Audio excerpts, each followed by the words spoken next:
Hello, welcome to Walpole United WFC.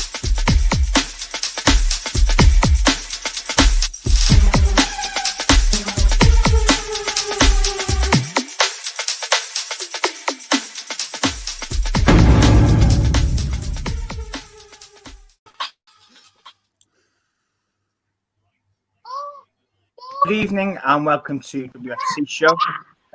Tonight we're going to be discussing the top 5 summer signings of the WSL. The panel between Jon and Anthony will be picking who they think has performed well so far, sort of between the start of the season and now. And we'll also do a Leicester City preview as well. So, Jon, how are we doing? Yeah, good, thank you. In a different environment tonight, so I'm at my friend's house, but I could have let the team down. So apologies if you hear any noise. Apologies if you hear people eating. It's not going to be me. I'm going to be eating at bang on 8 o'clock. I can't wait. I've got this Indian right in front of me, so I can't wait for that. But yeah, I'm doing good, thank you, Matt. How are you? You okay? Yeah, not too bad. Counting down the days till weekend. I know it's on the Tuesday, but that's just how I feel. So yeah, not too bad apart from that, pal. Anthony, good to have you back as well, mate. How are you doing? Yeah, I'm good. We have now gone 1-0 up. Alex Greenwood had hit the crossbar moments before, but I'm good other than that. Yeah, glad to be back. Getting ready for Christmas and that, so I know. All good. That's it. It's literally going to be here soon, and then we'll be like, "Oh, Christmas break." Or Jon, you might be going live on Christmas Day. I enjoy Christmas break because I actually get like as close to as what the kids get off for what I do. Obviously, with Jon with retail doesn't know what Christmas break is. If I get 2 days off, I'm very, very, very happy. Let's put it that way. So yeah, it's one of those, but it's all good. It's all good. Crazy. Yeah, we may as well dive straight into it then. So obviously lots of signings made during the summer in the WSL. Some have had more impact than others. Some have been quality, some have been a little bit mismatched, and some have just sort of sat in the middle. So we thought we'd discuss it. Obviously, like I mentioned at the start of the show, before sort of August, maybe September time, to now, and pick our top 5. So, Anthony, we may as well kick off with you, pal. You can either go one by one, or you can give all 5 and then talk about them, and me and Jon can sort of chirp in as well. All right, I'll name all 5 of them then first. Go on then. It's just easier. All right, I've gone for Hannah Blundell. Yep. The Spurs keeper, I can't pronounce her name. Corpella. Remy Allen. Frida McManam. And the last one was a bit difficult because there's been a few that I could have picked. I've gone for Danielle Carter from for Brighton. For obvious reasons, I could have gone for Mannion, and I'm sure if not both of you have probably picked her because she probably is in that top category as well. But I thought I'd be different, and I've been impressed with Blundell. Obviously, I know she's had plenty of WSL experience with Chelsea and that, so it wasn't like she had to settle in to the pace of the league, unlike the likes of, like, say, maybe Vida Barisa. So we didn't have any worry about that. But with her contribution, she's been getting assists and that, and she's been improving the defence and giving more competition, I think. So that's why I went for Blundell. But it's good to have a right and a left back that week. That's good. And then Kirsty Smith, obviously giving them competition, which always helps. This competition's good. The Spurs keeper, Corpella, she's only played half their games, but I was looking at their stats, and she's got an 83% save rate, which is pretty impressive considering she played against Man United. She played in that win against Arsenal, where no doubt she was brilliant. I'm not sure if you watched it, but if it wasn't for Arsenal walk away with the game, obviously she's very experienced. I believe she was at Everton before that, but she's had to bide her time. She didn't start as number one. Becky Spencer did, I believe, but got a knock. So it should be hard for Becky Spencer to get back in. She'll have to work hard for it. So we'll see regarding that, but they'll be happy with how she's played. Remy Allen, another one that's had plenty of WSL experience with the likes of Ren, but she was at Leicester last season, wasn't she? So she dropped to the Championship, if I remember rightly. She's just seems to have stabled Aston Villa's midfield, come up with some important goals.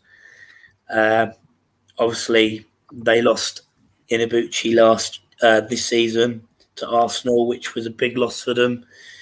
So I know they're slightly different players, but they still needed someone who was going to come up with a goal here and there and some assists and work to get the ball back and that.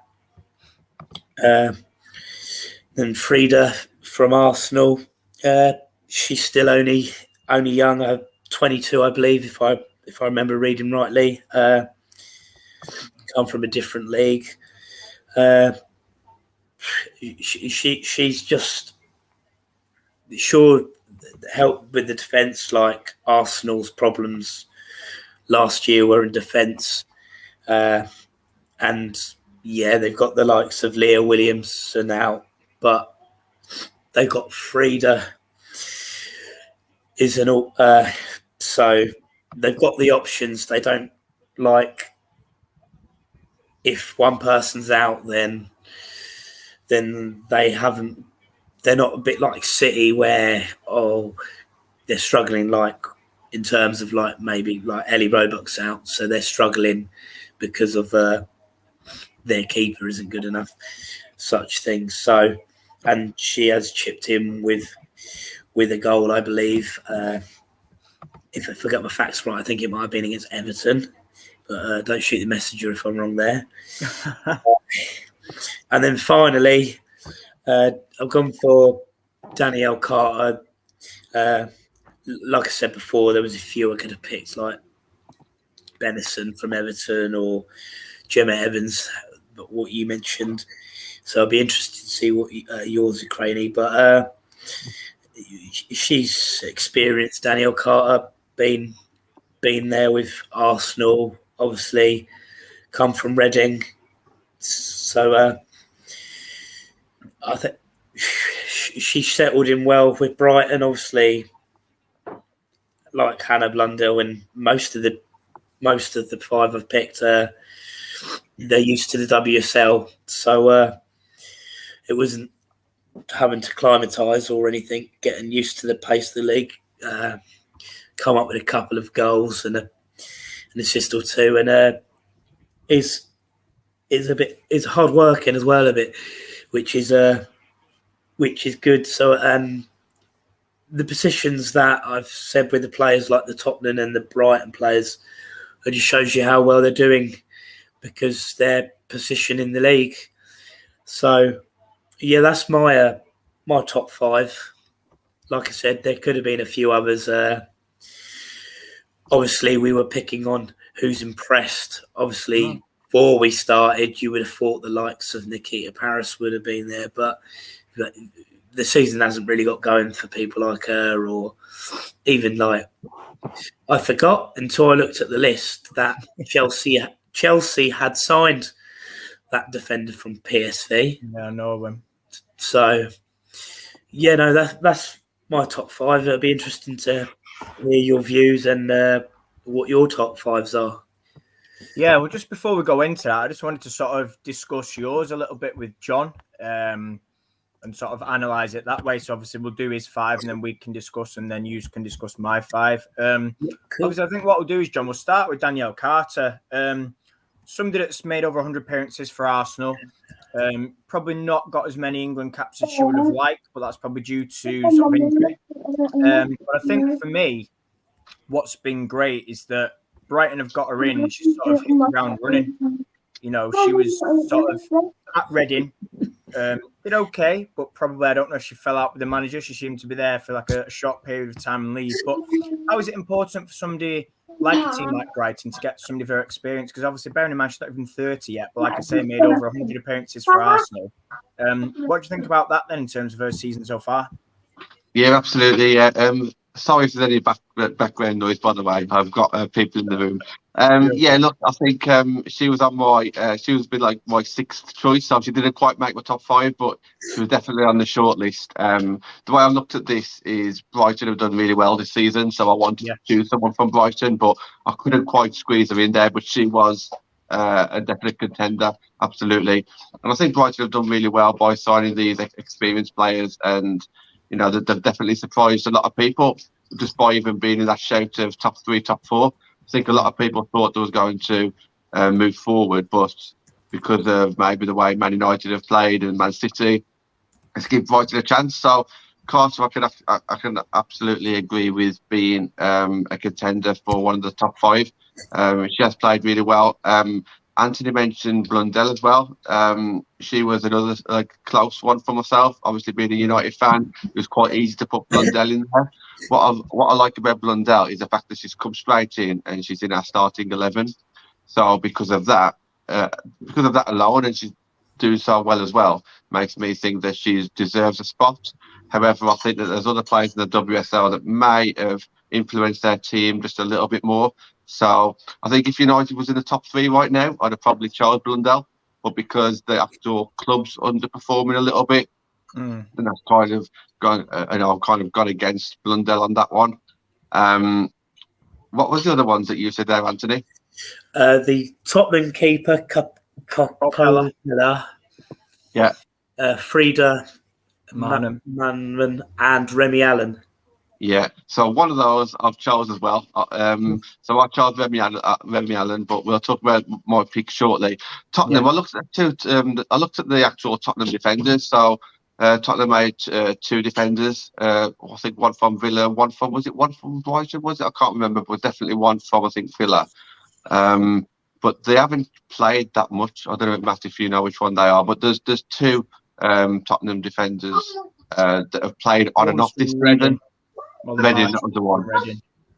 Yeah. So I could have chose those 2, but I just thought they just didn't play quite enough games. So I thought, even though they played well, you know, when they have played, I kind of went against the Tottenham players on this occasion, the defence. Yeah. The way I've been choosing mine is how well the team's done, I guess. And I suppose that's kind of like a bit of a cheat way of doing it.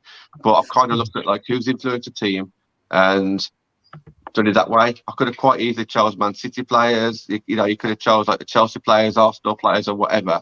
Arsenal is different because they've done really well. But I've tried to choose players who have like moved their team forward. So I did look at Tottenham, and I've chose one player from Tottenham as well. But I decided again to defend the goalkeeper, and I've gone for a striker.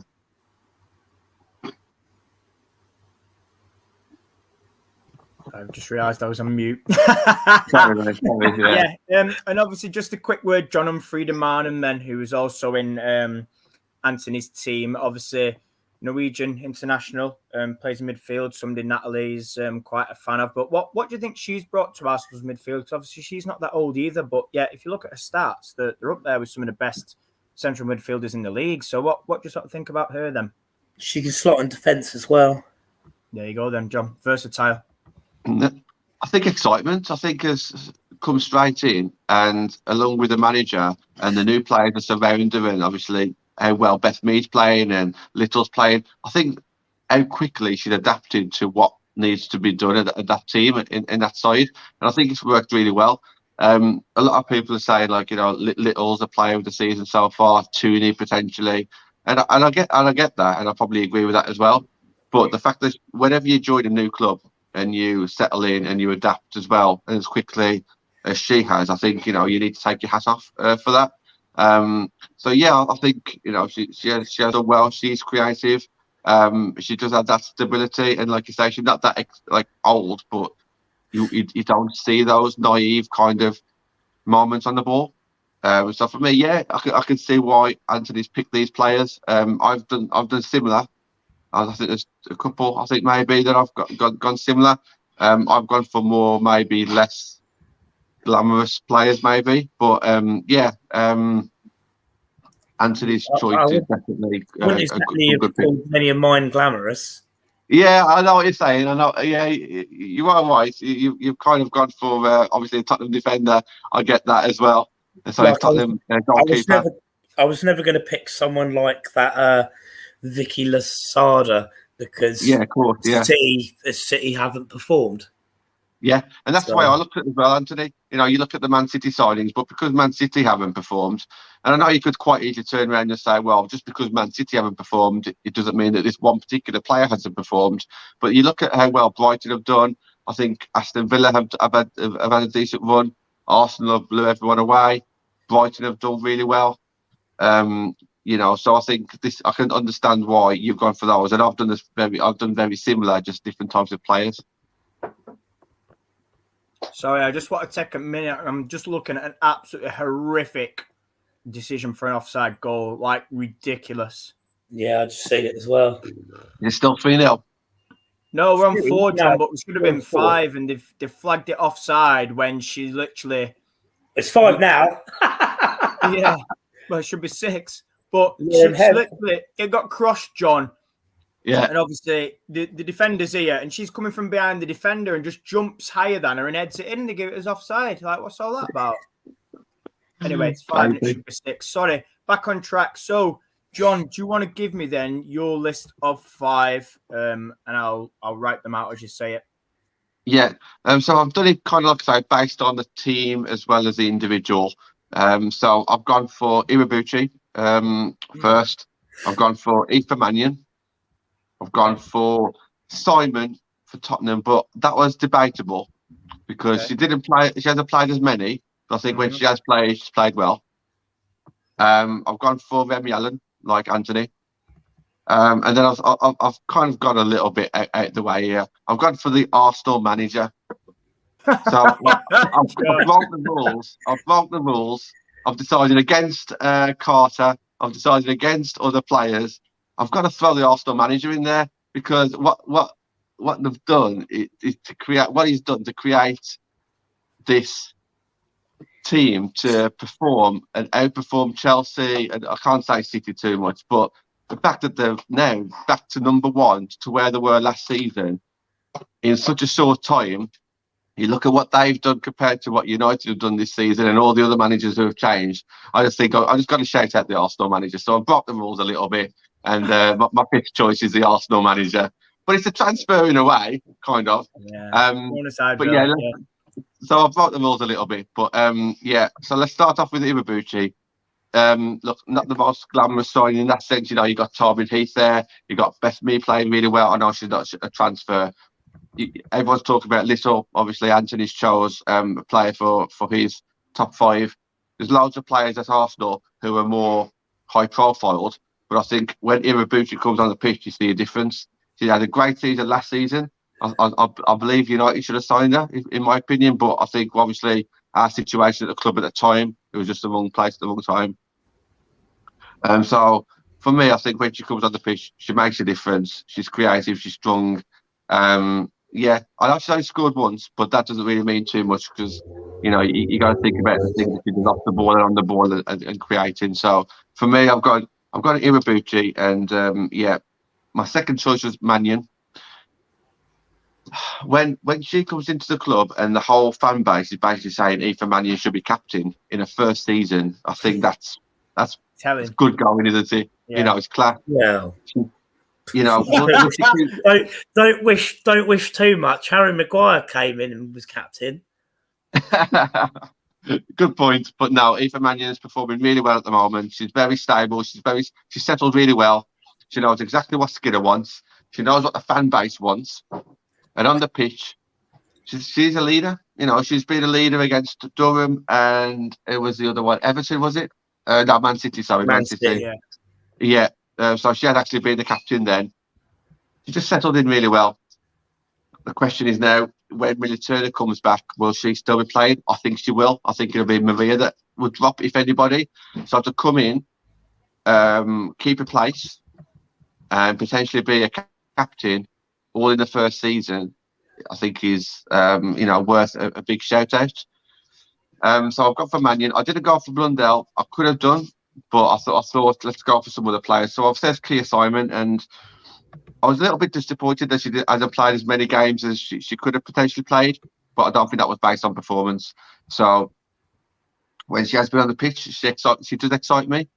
I could have gone for the Tottenham defenders, as I mentioned earlier, but I just don't think that they've played enough. Whereas with Kia, I think when she's fit and she's able to play, she has played. And I've got a bit of a soft spot because that right-hand side of attack, I just like the fact that it's kind of what we're missing a little bit. I'd like to see another right side of attack with Man United. So I've been looking at that position, and I think she's done well. And then Remy Allen, much like what Anthony said, I've picked an Aston Villa player. I've looked at other Aston Villa signings, and I think Allen's been the one for me who's been the most consistent. I'm not going to slag off other players, but I've looked at other players signed for Villa who I could have chose, and I don't think that they've done it for me. So I've gone for Remy Allen, centre of that midfield, looking strong, got that experience, creative. You talk about turning defence into attack. I like the look of this, and because of her, not just because of her only, but she's been the main staple of Aston Villa this season in the centre of midfield, and Aston Villa have done really well. So, in my opinion, I've chose those four, and then I threw. You didn't fancy putting Carla Ward in as your fifth, then? No, I didn't, because I just think that the Arsenal manager has just. It's easy to say, it's easy to go from third to first, but it's really not, because Arsenal last season just about scraped third. Now they're flying. You know, if you don't include that Barcelona results at the start of the season, they've done absolutely brilliant. So for me, I think the Arsenal manager has done an amazing job very quickly, in such a short amount of time, and it'll be interesting to see how far Arsenal go now. Yeah, absolutely. Good evening to Maisie as well. It's nice to see you here. Anthony, then, talk to me. John's list, obviously, mentioned sort of, Kia Simon, which, to be fair, no offence to her, but I didn't expect. So what are you thinking on that then? Obviously, somebody that was linked to ourselves, and I think West Ham as well. Talk to me a little bit about her then. Yeah, no, I'm surprised in that selection. She seems to have worked hard on that, but she hasn't really been pulling them out that great. I thought, I know we talk a lot is on goals and assists and that, so she didn't really cross my mind. But obviously, John must have seen something that made her pick her. But I think there was probably other players that were better than that would have been in my top five. The likes of Hannah Benison being one. I probably would have had her, and Kia Simon might have scraped the top 10. But this is why we have each other's opinions, because what my opinion is different. If we had the same opinion, it'd be pretty boring, wouldn't it? If we just agree with everything. I think just on that one, Anthony, I decided not to even look at the Everton ones, and it's really bad of me. And I think maybe come Christmas time or at the end of the season, you might see that I do. And if you ask me this same question in a few months' time, it's very possible that I could put the Everton players in there, some of the Swedish players who have come across. Absolutely. Liston and Darley, haven't you? Yeah, I still think we've yet to see the best of Everton, and I was borderline. I'm not going to lie, I was borderline of putting Carter in there and Blundell, but I just wanted to kind of put a Tottenham player in there because of how well Tottenham have played. and I've looked at the defence, and they haven't played that much. I could have put the goalkeeper in there, but it's not just down to the goalkeeper. So yeah, I kind of went for Kia Simon on that one. Maybe looking back, there might be other ones, but when she has played, I have been quite. I have been keeping my eye for her, what she has done when she's been on the pitch. So kind of, I might have been a little bit unbalanced there because I've had my eye on her because I was hoping United was going to sign her. So I might have been looking at her a little bit more. But yeah, I understand what you're saying. I think there's a lot of players that depends what you're kind of looking at, doesn't it? I'm not necessarily looking at the best player. I'm looking at what they've done when they've been on the pitch. Yeah, of course. Because if we were picking the best players, we'd have picked Nikita Paris, Tobin Heath, Lauren James. But Lauren James hasn't done anything really yet. So anyway, but I know we've been discussing here and now, and it'd be interesting to have one at the end of the season and see how much our five have changed. Like you mentioned Mannion, and Mannion would have been in it, but I didn't want to have the same as everyone. Plus, I didn't want to be over United, so I could have quite easily had 2 Man United players in there. Could have quite easily had Mannion and Blundell, but I went for Blundell. No, Boavisa, Anthony. No, Boavisa. Yeah, she's still getting used to the WSL.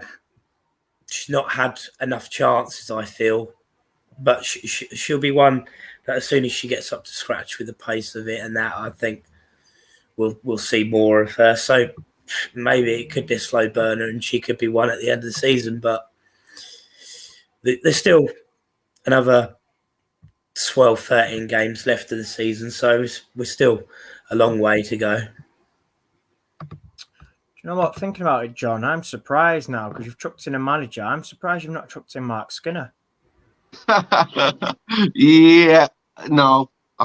I think he's got a very tough job, and I think people underestimate how tough his job is. Yeah, and if he was in top 3, because only one or 2 games away, then you know what I might have done. But shows like this on the Tuesday show, I do try and be as impartial as possible. And I could have chosen Carla Wood, but to me, she hasn't underperformed because I kind of expected this. Whereas Arsenal, I had no idea there was going to be so fluent and so dominant in some of these games. So yeah, I mean, Mark Skinner maybe at the end of the season, if he gets top 3, I'll probably if he makes top 3 at the end of the season, I'd put him as manager of the season, even if Arsenal end up winning the title. Because no one at the start of the season genuinely thought we was going to make top 3 with the squad that we had and the transfer window that we had. So if he ends up getting top 3, I'll be out there screaming manager of the season. But as things stand, 1 or 2 games away, let's see where we are then. Yeah, I agree. Right. Are you ready for mine then? I've actually got 3 defenders, which might actually shock some people, but... it did cross my mind, 3 defenders. Yeah. Do you know what, though? There's been some good defensive displays this year. I think that's why it could easily... But I read them out, and then we can have a little witter on. So, obviously, Aoife Mannion. Now, I'll be brutally honest. I was not sceptical for her as a player, but more could she keep her fitness? And I did say, and I wasn't the only one, but I was like, it's a gamble. And the only reason for me it was a gamble, like I say, was fitness concerns. She'd been out for 18, 20 months, close to 2 years. And I think she came back and then she broke down again at City. And I'm sort of like, oh no, this could happen again. If that does happen, it's going to be difficult. Knowing how good a player she was, it's like I say, it's difficult if we're without her. And I fully believe now that she's our best centre half. I'll put that out there. So I'm delighted. I think she even tweeted, there was a few fans she tweeted back and said, I want to prove you wrong. And I think she can probably, hand on heart, say she's proved everybody wrong. Like I say, her fitness, whatever she's done or worked on over summer has worked wonders. Fan favourite. Everybody loves that chant as well. I think one of you mentioned before she captained a couple of times as well. So I think for me... You're going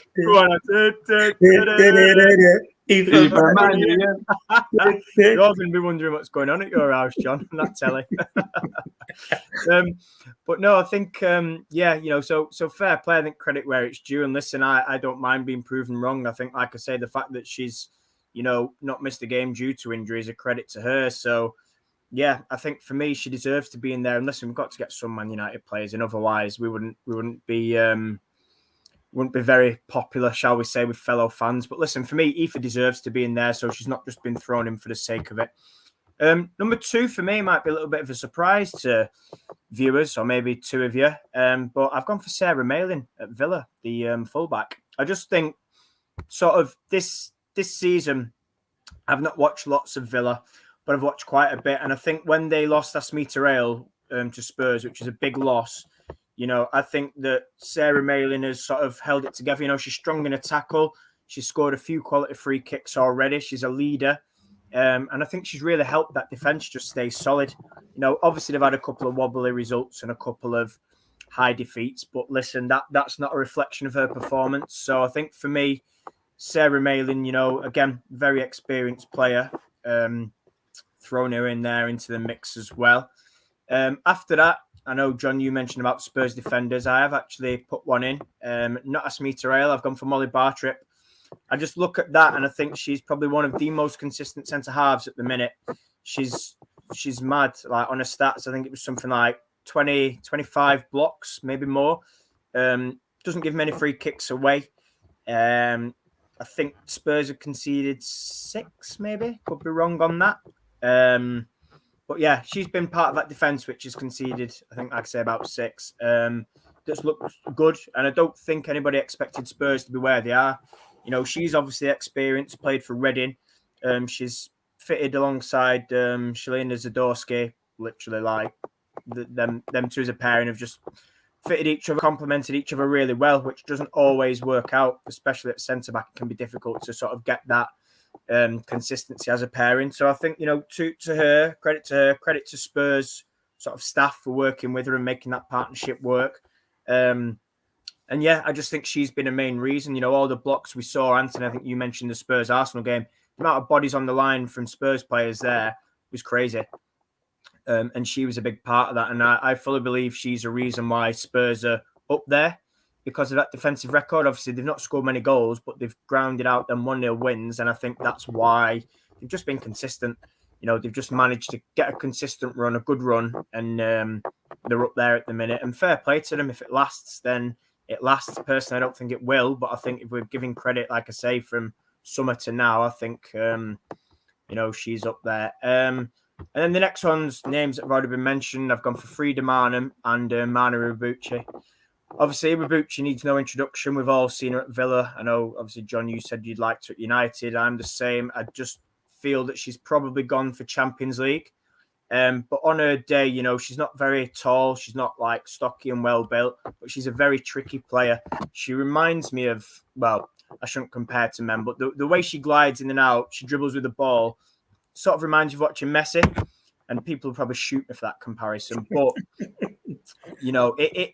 she's just quality to watch. Like she creates, she demands the ball. She'll take a ball when she's like in a tight space where there might be people around her. And she's just a player where you have to sit and just watch her on her own to appreciate her. She adds in a few goals as well. But yeah, very, very good little player. And obviously Frida Marnham, new signing, as I mentioned before, Norwegian international. I just think she's brought something different to that midfield, the balance. If you look at what they had, obviously Jordan Nobbs hasn't played loads because she's been injured. But if you look at what Nobbs brings in sort of her passing and a work rate vision, and then you add in Frida Marnham with sort of a tackling and a driving forward and a willingness to link midfield to attack and also collect the ball from defence. I think that, for me, is why we've seen a better Arsenal. I think the defence is better protected, and I think the defence is also more organised and it looks more solid. And I think adding to, obviously, that attack, it's one of them where it's really come together. And I think they've cut out the daft mistakes. I think, the ball retention in midfield is up there with the best, if not the best, last time I checked in the league. I've not checked the actual stats for about 3 weeks now, so I'm assuming they're still quite high.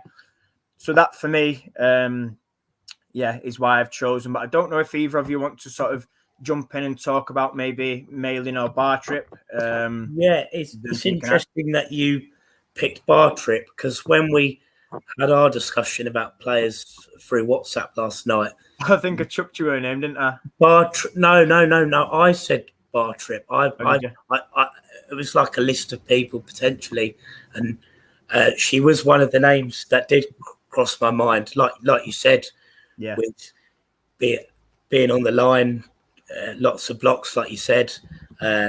Obviously, like you said, she's been at Reading and that, so she was used to it. But no, she's definitely been great for Spurs, and I fully agree with you on that.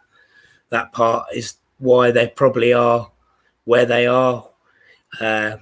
It's not just the new signings, though, but I would say even though she's not a new signing, it's getting the best out of the defence as well. Like Ashley Neville, I know we have a joke with her, but I would say she's done really well this season. So that might be due to a settled defence, working hard for each other and that, and then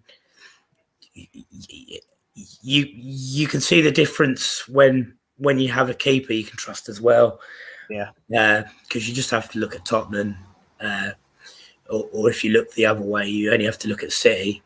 Do the City defenders trust their keeper now? If Absolutely not. Absolutely not. So, no, I think that's a great choice, Molly Bartrip. Yeah, I don't even think they trust Jill Scott, to be honest. But I just wanted to add, obviously, you talked about Ashley Neville there. You know, she's experienced, Zadorsky's experienced, Bartrip's experienced, and Ale, like I said, she was class at Villa.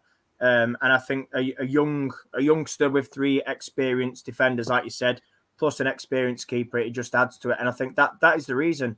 That's why they've only conceded 6 this year, because they've got that solid spine. Obviously, I think if they scored more goals, listen, we'd be talking about Spurs possibly going the distance during the season. But I'm not convinced yet that they will. But John, I'll sort of bring you in, and then we'll move on to previewing Sunday's Conti Cup game against Leicester. You're muted, pal. Sorry, I never mute myself, do I?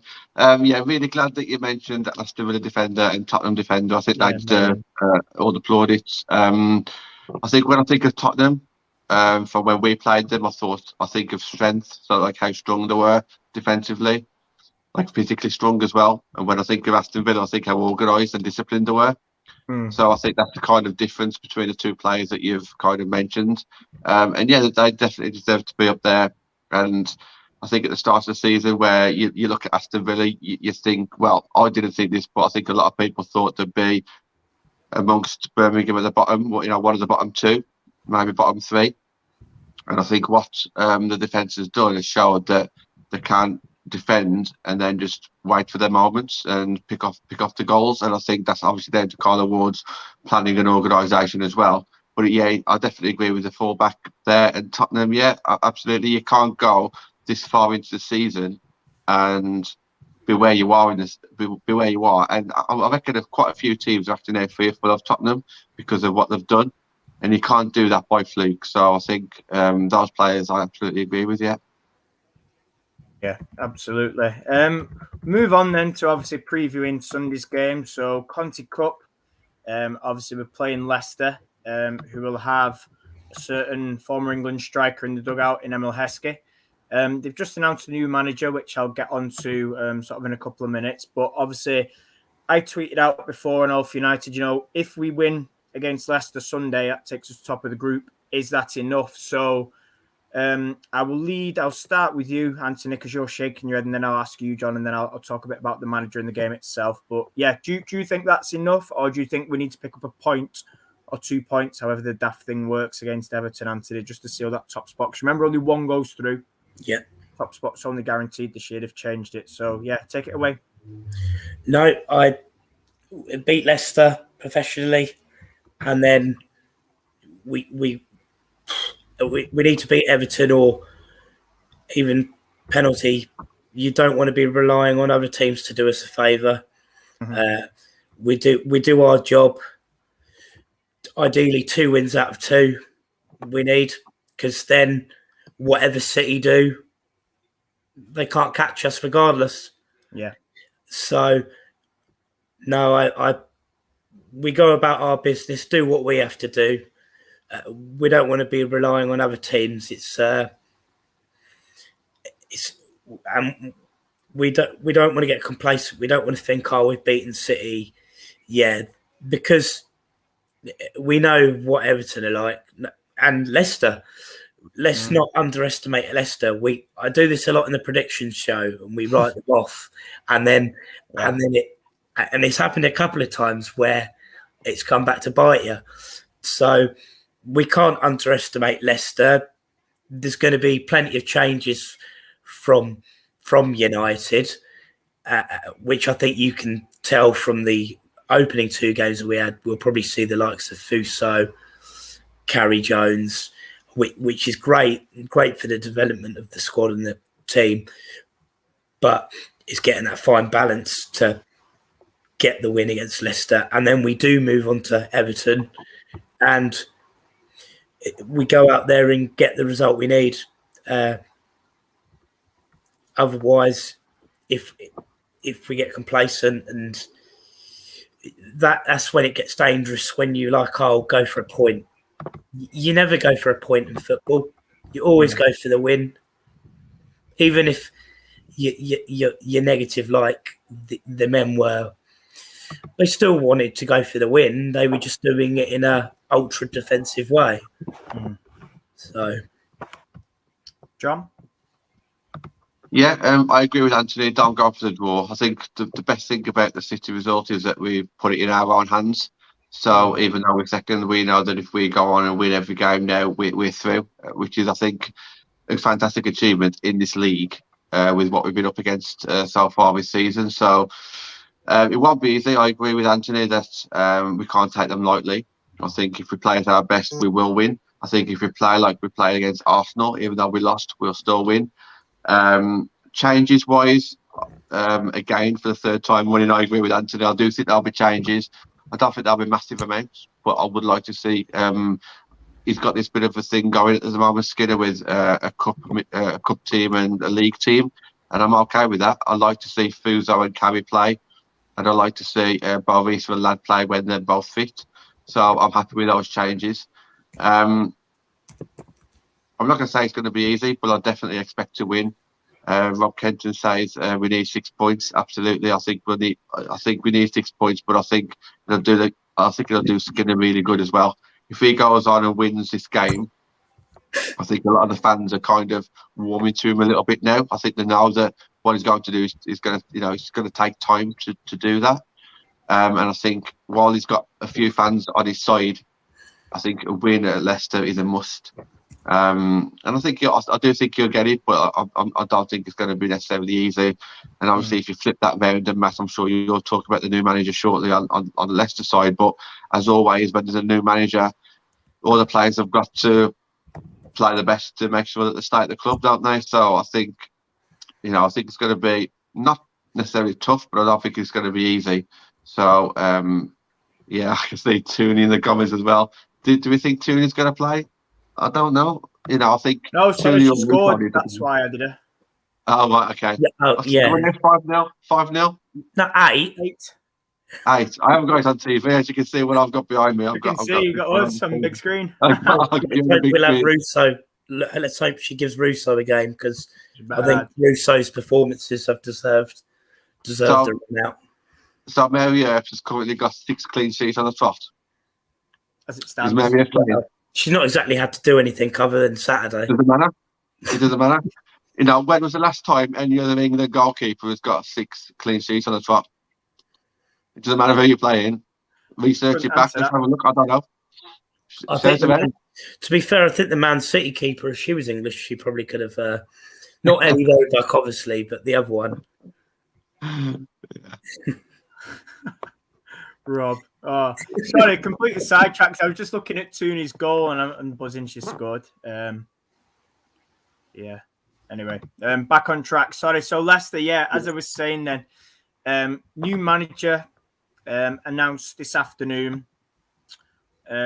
Coaches, or did coach for England, Lydia Bedford. She's come in. She's supported by somebody called Brent Hills, who has numerous experiences in the women's game. 11 years as assistant manager at the England women's international side. 15 years working for the FA, so that's experience there. Good evening as well to Niall. That's experience there. Obviously, that will complement her. Still don't know what's happening with Charlotte Healy, but they've announced those two for the time being. Interesting one for me. I think it's odd in the fact that they've only got her till the end of the season. And I think the reason for that is that they'll probably see how she does. Because I think what they'll do is they'll probably, if she keeps them up, they'll probably extend that and make that a little bit more permanent. And I think it was a weird one because the FA tweeted about it. And they sort of mentioned it was like a sort of coaching placement till the summer. And then, she can return to England if she doesn't get the Leicester job, but she's Leicester until the end of the season. So a little bit of a weird arrangement, not one you normally hear of. But like I say, I think it gives Leicester the chance to see what she can do. Obviously, she's a UEFA Pro licensed coach. She's not short on experience. She's been coaching for, I think, 5, maybe 8 years. It's sort of, in the women's game. I'm sure she was involved with Tottenham and London Bees at one point. So looking at that, it does make it interesting. Obviously, like I say, an interim one. I sat and I said before, why doesn't somebody like a Willie Kirk take over? But then on the flip side, there was a couple of players there, ex-Everton, that fell out with him. So I'm assuming maybe if the players are sort of not involved in the recruitment process, but sort of kept informed about it, I think maybe one or two have probably, in my view anyway, not 100%, probably voiced an opinion or a concern. These are key players as well for Leicester. I'm not going to name names, but it should be fairly obvious. But yeah, key players. So I think that's that. But yeah, should make interesting reading. Obviously, she takes over on the Monday, so it'll be Heskey in the dugout Sunday. So yeah, I think, like I say, whether she can turn that around and then make that something more permanent remains to be seen. But this is her first sort of senior coaching job. John, did you want to jump in there? Yeah, I just want to ask you, do you think there's any players there at the moment who's maybe not getting much game time or maybe not performing at the best of their ability who can now actually start flourishing under the new manager? To be fair, I don't think it's been one where, they've not necessarily played the best side. I think the side they have played has been the only fully fit side. They've had, and it's not an excuse, but they genuinely have had sort of 6-7 first teamers injured. So that's kind of thrown it, I think, against... Who is it against now? It was the game after we played them, and they had sort of 4 or 5 development players on the bench plus a goalkeeper. So obviously, if you're looking at bringing players on, it's not really ideal. Sort of 16, 17, 18-year-olds have never, kicked a ball in their sort of, senior career. But I think what we will see is hopefully now a bit more of a system, under Jonathan. And it's difficult for me. Like I say, Leicester have been so good to us as a podcast and myself. It's difficult sometimes to criticise knowing that they see it. But I think with Jonathan, obviously, like I say, injuries aside, there was a couple of players, or quite a lot of players actually, out of position. And at times I sat there and sort of questioned, and conversations with people sort of saying, why have we got a right back up front? And why have we got, a centre half in sort of a 10, like an attacking midfield? And, and why is this and why is that? And I'm not saying that obviously that was sort of done, due to injuries. It might have been done for a reason, but there was little bits like that which made me question it. So I think what we will see is something a bit more clear. And, he changed formation 3 or 4 times. And I think what you do need is consistency. Last year, you sort of had, like a 4-1-3-2 or a 4-2-3-1. It sort of varied between them. And I think what was good about that is the defence was protected. At the minute, it's not the defence, believe it or not, letting them down. I think for me, it's the midfield. The midfield's quite weak and lightweight at the minute with these injuries, and they're not sort of protecting the back 4. And then the other thing is they're not linking with the attack. And that's the reason for me why they've only scored 3 goals. They've just struggled all over the place, and obviously confidence-wise as well. So I think for me, John, like I say, just to summarise your point, with a new manager, it should, and like you talked about, that sort of new manager bounce, everybody will be wanting to impress. It's a clean slate. So like I say, there's maybe only really the goalkeepers, and there's 3 of them that, obviously one's played and been outstanding. And it's sort of between the other 2 now for who's number 1. So I think out of those 2, they'll probably be pushing each other hard. Sophie Harris at the minute, 3rd choice. She'll be obviously pushing to get that number 1 spot with their goalkeeper sort of out until it's about February, March time. So yeah. But yeah, enough about the new manager then. Anthony, what are you expecting then? Because obviously they're bottom of the league. They got the win against Durham in their Conti Cup group game. Sort of the last game they played. again, from the outside, those that haven't sort of watched them, you'd think that, performances weren't there, but performances haven't been too bad. They haven't been wolf. They haven't been getting smashed. I think West Ham, the 4-0 was the heaviest defeat, which, to be fair, is less than our heaviest defeat. But I think they've not been far off. But what are you sort of expecting then? Obviously, like I say, they've got a new manager to impress, and they're going in a game with no pressure on them, really. Yes, it's always a dangerous time to play a team under new management. Like Jon said, they're there to impress a new person, so it's a clean slate. If someone hasn't had a chance, or if someone's not been performing, then the manager could have different ideas, could find yourself on the bench. So it's a tough time, maybe to play them a little bit. Obviously, the energy level I would think would be greater. But in terms of the game, I still think us as a team will have too much quality for them. And I say it time and time again, but I think the only way we lose on Sunday is if we decide to go, here you go, have the ball, score a goal, because we do that occasionally, switch off, which is, I know we've mentioned it loads of times, it's one of our Achilles heels sometimes. They don't know whether it's because you're so comfortable and then they just get complacent and lack of composure with it and half asleep. But I still, even though they've got this new manager coming in and they'll want to impress, I still think we will be the team to beat. Maybe you could. It depends how much we change. I think we know the keeper will be different, and this defence, other than I think Kirsty Smith will probably come in, will be the same. So it's consistency there. And too early for Millie, perhaps. Sorry, too early for Millie, maybe. Yeah, I mean, she came out. I don't know if you were there and said January. Yeah, exactly. Perhaps because she didn't come on either, so she's only. It's one of these games where if you're winning comfortably, then maybe bring her on for 10, 15 minutes to build the fitness up. Because like we say, match fitness is a lot more than training fitness. So no, I don't think we'll see Millie quite yet. I think possibly on the bench again. And of course, we don't know how. I assume we've not had any setbacks, but I mean, Hansen and Smithy pulled out of Scotland, didn't they? Obviously, Hansen took a knock last time out. Yes, so this is what I like.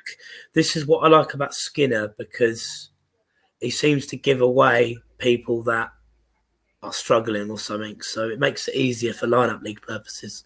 That's what you're bothered about, isn't it? Well, I've got a 4-point lead. Oh, fair enough. Yeah, it's got a lead similar to Arsenal, then, shall we say? Whereas Casey kept her cards close to her chest. Didn't really. Favourites in there. Never changed nothing. With certain things, yeah. But no, if we're going for predictions, I'm going to say 3-1 again. 3-1 win. Okay, interesting. Jon, I'll bring you in then. Obviously, Leicester, we talked about, up and down season, performances have been close. They still sort of seem to give us a game at times. And I'm thinking back to previous games, obviously ignoring the 11-1s and the 7-1s, but more recent times, obviously, thinking the FA Cup, and they probably had a 10, 15-minute spell in the league, obviously, when we won there. They did score past us, Abby McManus.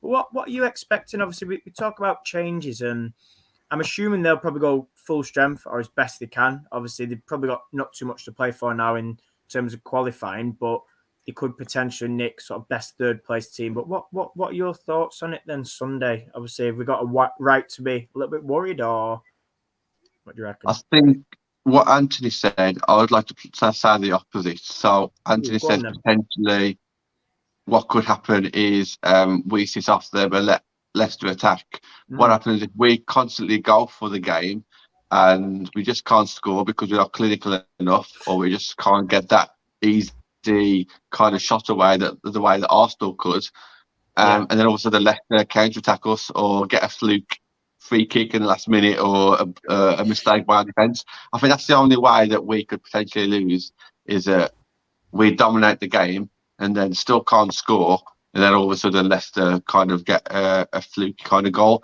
And I'm not disrespecting Leicester there. I think I can kind of see that happening, where Leicester could potentially hold on and kind of create a chance out of nowhere and score. I don't think that will happen, but I think if Leicester do kind of get a win, I think I can kind of see that's how it could go. I think it's in our hands, isn't it? I think if Man United play at our best, we'll win. I don't think it really matters who we put out, because I still think even if we put out some of our squad players, we should still go in there with confidence. I mentioned Fuso and Cammy before. I think you guys just mentioned, is Kirsty Smith available? If she is, then we find out Friday with Mark. Yeah, I think we will see changes, and I think I like to see changes because you see the hunger in some of these players. I think there's a lot of players that's played against maybe like Man City, Durham, where you think, oh, they're not first choice, but they showed how hungry they were, and I think that's really beneficial to us. Yeah. I'm not particularly scared of Leicester. I'm more scared that we can't play our own game the way that we should be playing it. So I think it's completely in our hands. If we've had we've had time now to think to ourselves, okay, this is the way we want to play. Just make sure that we execute this game plan really well, and Leicester won't be able to touch us. It could quite easily be like a 3-0 at half time, or unfortunately it could be a 0-0 because we just can't get that easy opportunity. And we could be sitting on a 0-0 for quite a while, and that's what scares me. Well, we had loads of chances against them, didn't we, at the King Power? We hit the post and bar about 5 times. To be fair, it could have been another 7-1 game, but we get that. No, absolutely. I think it's either going to go one or two ways, isn't it? Like you sort of mentioned, either going to be cruising at half time or struggling. But I think I'd definitely make a couple of changes. Obviously, Bagley, bring Martha in, bring Smithy in, and rest both fullbacks for me. Thomas, Martha Thomas, Abash, Fuso, Carrie Jones. Let's get them all in. Risa as well. Yeah, Norway's game got abandoned tonight, so perfect. I don't know if Bo Risa normally starts for them, but she'll be fresh. Yeah, no, that's good. That's what we like to hear. The only thing is, I seen Fuso on the floor the other day for Brazil. So I don't know. She looked. When was the other day? Because she played last. Yeah, I think it was last night or night before. Recently, like last day or two. Obviously, they're behind on time zones and that. But it was the last game they played, I think.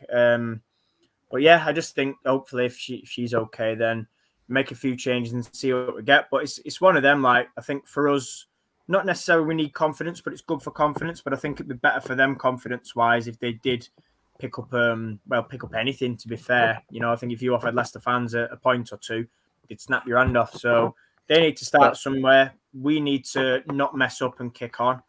And I think it's important to get that win Sunday. And then, like you say, you can go into that Everton game not fully relaxed, but a little bit less pressure. Like it's not disastrous if we drop a point and we end up with 2 points and we win a shootout or something like that. But yeah, I think it remains to be seen. So it should be really interesting. Come to the end of the show. I know John's got his curry floating around on his table. So so thanks to you both for joining me. We're back tomorrow. Barmy Army article, Andy Slater. Thursday, John and Natalie. They've got Rob from Chelsea Fans Group discussing a few transfers.